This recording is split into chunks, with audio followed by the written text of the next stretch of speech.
जब तक आप कुछ चीज़ों को नहीं समझोगे और आपको आईबीएस है यदि, तो आपका आईबीएस का इलाज संभव नहीं है। आप कितनी जांच कराइए, आप कितने डॉक्टर बदलिए, आप कोई भी आप थेरेपी अपनाइए, लेकिन आईबीएस एक ऐसी समस्या है जिसका ट्रिगर डिफरेंट है। मतलब आईबीएस के यदि 10 पेशेंट की स्टडी करें तो 10 पेशेंट के जो सिम्टम्स हैं वो वेरी करेंगे। अलग अलग तरीके से सिम्टम्स आते हैं आईबीएस पेशेंट में, और आईबीएस पेशेंट का ना ही तो सभी के सिम्टम्स समान होते हैं और ना ही सभी की का ट्रीटमेंट समान हो सकता है। जहां तक बात है किसी जांच में, तो जांचों में बहुत ज्यादा कुछ आईबीएस में नहीं आता है। आईबीएस एक ट्रिगर है। ट्रिगर मतलब इसको हम कह सकते हैं कि ये आंतों में एक चिड़चिड़ापन, आंतों की स्पीड का कमजान ज्यादा होना, या जो आपकी आंत है इंटेस्टाइन है उसमें स्वेलिंग आना। इसका मतलब ये है कि इस तरीके से समझिए कि आपकी जो इंटेस्टाइन है उनका काम करने का तरीका बदल जाता है और वो चिड़चिड़ी हो जाती है। इसको हम आईबीएस कहते हैं। अब कल्पना करिए कि दुनिया में बहुत सारे लोग चिड़चिड़े होते हैं, लेकिन हर इंसान के चिड़चिड़े होने के पीछे जो रूट कॉज है वो अलग होता है। हर इंसान का शरीर अलग होता है, उसकी सोचने की, समझने की या रिएक्ट करने की प्रक्रिया अलग होती है। तो उसी तरीके से आईबीएस यदि आपको है तो आपके लिए कोई यूनिवर्सल फॉर्मूला, कोई प्रोटोकॉल नहीं है मेडिकल साइंस के पास कि जिससे आपका आईबीएस ठीक हो जाए। आईबीएस में सबसे ज्यादा जरूरत है आपके सिम्टम्स पे स्टडी किया जाए, आपके बॉडी का नेचर समझा जाए, आपके फैमिली की हिस्ट्री ली जाए, उसके बाद ही आईबीएस का इलाज संभव है। अदरवाइज आईबीएस नहीं ठीक होगा। बट फिर भी कुछ कॉमन चीजें हैं, कॉमन ट्रिगर्स हैं आईबीएस के जो आपको परेशान करते हैं। तो उन सबसे पहले तो आप ट्रिगर को समझ लीजिए। सबसे पहला है कि आपको कॉन्स्टिपेशन हो सकता है। यदि आपको कॉन्स्टिपेशन है तो इसका मतलब है आपकी इंटेस्टाइन की जो मूवमेंट है वो कम हो गई है। दूसरा है लूज मोशन आ सकता है। लूज मोशन है तो आपकी इंटेस्टाइन की जो मूवमेंट है वो बढ़ गई है। जिन लोगों को इंटेस्टाइन की मूवमेंट बढ़ी होती है, जनरली देखा जाता है कि वो ओवर थिंकर होते हैं, उन्हें एंजाइटी होती है। तीसरा नंबर है इंसुलिन रेजिस्टेंट कुछ लोगों को होता है। इंसुलिन रेजिस्टेंट से मतलब है कि उनका मतलब पेट बढ़ने लग जाता है, फैटी लिवर हो जाता है, वेट बढ़ने लग जाता है, और वो बहुत कम खाते हैं लेकिन उसके बावजूद भी उन्हें मतलब ब्लोटिंग होती है, उन्हें परेशानी होती है। उसके बाद आता है ओबेसिटी।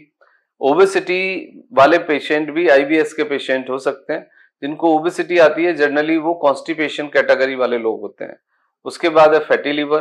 तो ये सब ट्रिगर हैं, और ये सब ट्रिगर आते कहां से? इसके पीछे एक रीजन है स्ट्रेस। स्ट्रेस या पीटीएसडी, मतलब कोई घटना घट जाती है या कोई लॉस हो जाता है या कोई चेंज एकदम आ जाता है, हम कुछ लॉस्ट कर देते हैं, तो हम कंटिन्यूसली एक चीज पे सोचते रहते हैं और वो जो स्ट्रेस का ट्रिगर है इन सिम्टम्स के रूप में आपके सामने आता है। इसके बाद आता है कि यदि इस तरह का स्ट्रेस है, इस तरह के ट्रिगर्स हैं, तो कुछ एडिशनल सिम्टम्स भी देखे जा सकते हैं, जैसे कि एपिगैस्ट्रिक पेन, यानी कि आपको लगेगा कि बहुत ज्यादा गैस बन गया है, इकट्ठा हो गया है, पेट कई बार खिंचता है, पेट में कई बार हमें बर्निंग सेंसेशन लगती है, कई बार क्रैम्प लगते हैं। गर्ड हो सकता है, मतलब आपका जो एसिड है वो रिफ्लेक्ट करेगा ऊपर की तरफ। चेस्ट बर्न आपको हो सकता है। कई बार देखते हैं कि गले में भी एसिड आ जाता है और गला आपका फंसा फंसा रहता है।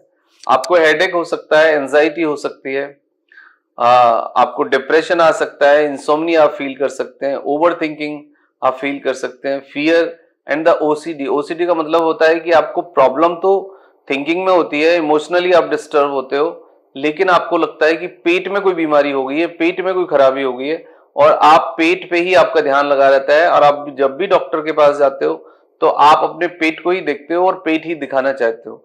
बहुत सारे लोग कहते हैं कि मुझे पर्टिकुलर एक साइड में कुछ खिंचाव है, कुछ जल रहा है। बहुत सारे लोग बोलते हैं कि गोला बन गया। बहुत सारे लोग बोलते हैं कि कुछ कट रहा है। तो इस तरह के सिम्टम्स के साथ वो प्रेजेंट करते हैं, क्योंकि अब उनका ध्यान केवल पेट पर ही है, तो पेट से ही संबंधित कोई ना कोई चीज वो गूगल से या अपने दिमाग से या लोगों से बात करके वो एक ऑब्जर्वेशन बना लेते हैं और उनका अपना एक डायग्नोसिस होता है।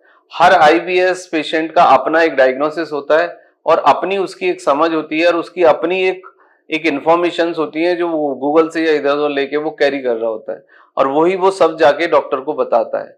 तो मैं आपको ये रिक्वेस्ट करूंगा कि आप खुद से कुछ ऑब्जर्वेशन ना बनाएं, खुद से डायग्नोसिस ना बनाएं, खुद से कोई ट्रीटमेंट ना लें। जो भी सिम्टम्स हैं उनको प्योरली डॉक्टर के सामने रखें, उनको क्लियरली आप एक्सप्लेन करें।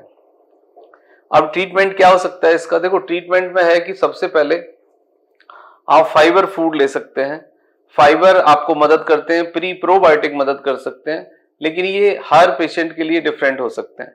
माइंडफुलनेस सबको मदद करता है, मेडिटेशन सबको मदद करता है, ब्रीथिंग एक्सरसाइज सबको मदद करती है, डीप ब्रीदिंग सबको मदद करती है, अच्छी नींद से सबको सुधार होता है।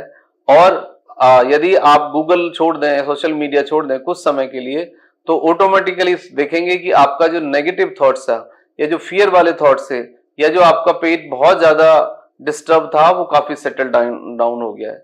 योग निद्रा कर सकते हैं लोग रात को, और सीबीटी कॉग्निटिव बिहेवियर थेरेपी एक काउंसलिंग है, ये एक थेरेपी है जो काउंसलिंग डॉक्टर करते हैं, उससे आपको बहुत बड़े फायदे होते हैं। लेकिन अननेसेसरी कोई एंटीबायोटिक या पेन किलर से आईबीएस में कोई फायदा नहीं होता है। आईबीएस में किसी चूरन से पुड़िया से कोई फायदा नहीं होता है। आईबीएस में पंचकर्मा से या जो नेचुरोपैथी सेंटर में आप एडमिट होकर जो चीजें कराते हैं उनसे कोई फायदा नहीं होता है। आईबीएस में सबसे पहले आप अपनी नींद को ठीक करो, सेकंड आप अपनी एंजाइटी, स्ट्रेस, ओवरथिंकिंग और फियर को कम करो, एक डिसिप्लिन में लाइफ जीने की कोशिश करो, और यदि जरूरत है तो फाइबर या pre probiotics with the consultation of the physician आप 1 से 3 महीने लो, like Bifilac and Vizylac, then you feel better and the settled.